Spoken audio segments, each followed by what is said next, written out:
Welcome to today's Research Business Daily Report, where we look at how political polling suffered a worldwide embarrassment again last week, and then a candid look at how the late Norman Nye helped bridge multiple generations of market research in very important ways.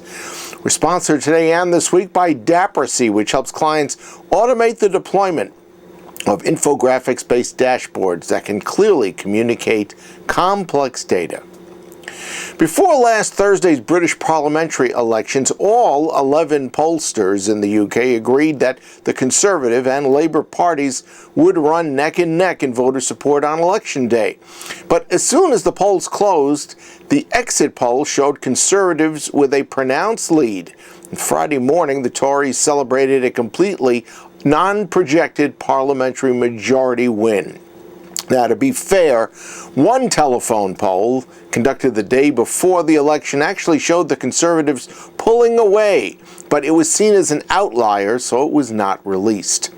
To some very interested observers, the pollsters' embarrassment was only the most glaring indication of a more serious problem with research as a whole. Pick your reason from a barrel of possibilities, like voters not really knowing who they would support on Election Day, a late swing, or discrepancies in weighting methodology and propensity to vote as failures. Unfortunately, this is not a one-time polling failure. And in the words of CEO of Brothers and Sisters at Creative Agency in the UK, Matthew Charlton, quote, "This election finally proves that market research is probably twaddle," end of quote. Everything else pales in importance to research as credibility does.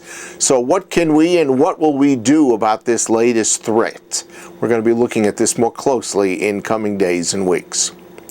Last week, we reported the passing back in April of Norman Nye. Norman was more than just a researcher. He was a character, say those that were lucky enough to have known him well. And most important of all, he was inarguably one of the research industry's most transformational figures, if you look at the period 1960 through the 1990s. Daniel Slotwiner knew Norman as a teacher, an employer, and a friend. His brother actually married Norman Nye's daughter. And we spoke to him on Friday about Norman and what he had accomplished in his life. Fundamentally, I would say Norman's career was a combination of understanding and getting ahead of technological trends and a really deep understanding in social science research methods, and figuring out how to combine those two was something he did successfully in the founding of SPSS and other companies subsequently. Mm-hmm. Okay. Was he proud of the work he had done at SPSS? Oh, immensely. I mean, proud on many levels. Obviously, the product itself and the impact it had on researchers for multiple generations. I think after he passed away, a lot of people didn't actually realize he was the founder of SPSS, and a lot of people commented and sent emails to the effect of, I learned statistics from the SPSS 6.0 manual, or I still refer back to 4.0 manual, and I know when that happened to him when he was alive, it was hugely rewarding for him. So I think he was very proud of that, no question. Of knowledge networks, but that again kind of demonstrated an adherence to tradition, but again with that innovation edge, and that had to do with the fact is I recall that knowledge networks in entering the internet research age didn't just come in and start doing research. They actually were providing web TVs to their participants so that they could build a probability-based sample. That's right. I mean, I think it's an important, as another dimension to what drove Norman. I think he was very frustrated with how he saw the new technology that was the internet being applied to research techniques back in the kind of mid-90s, and along with Doug Rivers, they looked at kind of the potential as he had with SPSS and its ability to kind of unlock data analysis.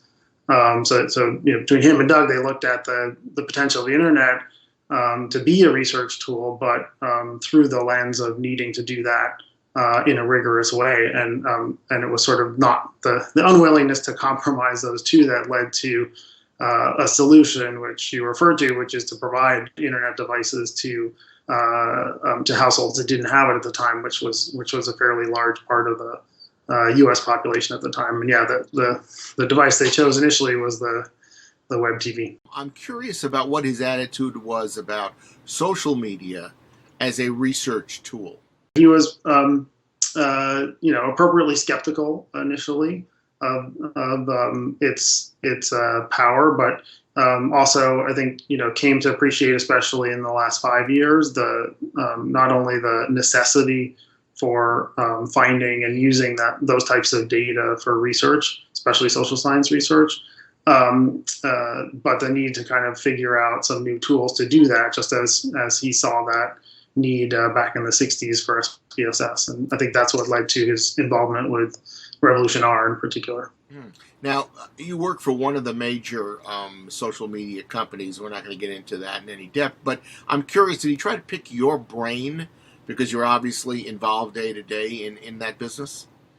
Yeah, naturally. I mean, so I work for Facebook, and we talked a lot about the types of research we do there, how we can understand ad effectiveness, in particular, what we were able to understand about social interactions, which was a huge interest of his.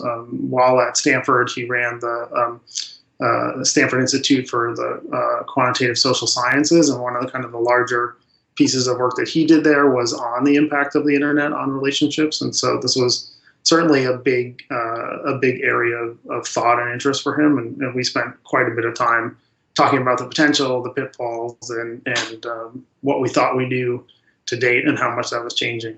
Did he ever get into social media himself?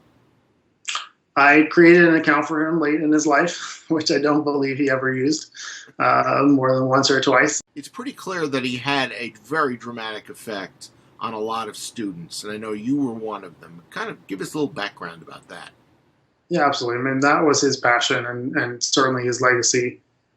He was hugely invested in everyone that he came in contact with and worked with, and very supportive. I think, I was one of dozens of students who lived in his house for some part of time while they were in school. There was always students around the dinner table, and he left a legacy of many students who owe their kind of starts in academia and in the private sector, as I do, to his mentorship. So I think, at the end of the day, the companies were fun and important to him, but the legacy is the students that follow. That's your Research Business Daily Report. We've been sponsored by Daprasy, which helps clients automate the deployment of infographics-based dashboards that can clearly communicate complex data. Please check out Daprasy.com, or even better, Daprasy.com/our-clients, where you will run into testimonials from many of their very pleased customers. And you are also invited to learn how to transform great research results in a way that can break through and make impact with decision makers in your organization. There's a link we've created with Daprasy to guide you along that path. So look for it in the email we sent out today to subscribers, and it's also in the description box underneath today's video. Have a great research day, and we'll be waiting to see you back here tomorrow.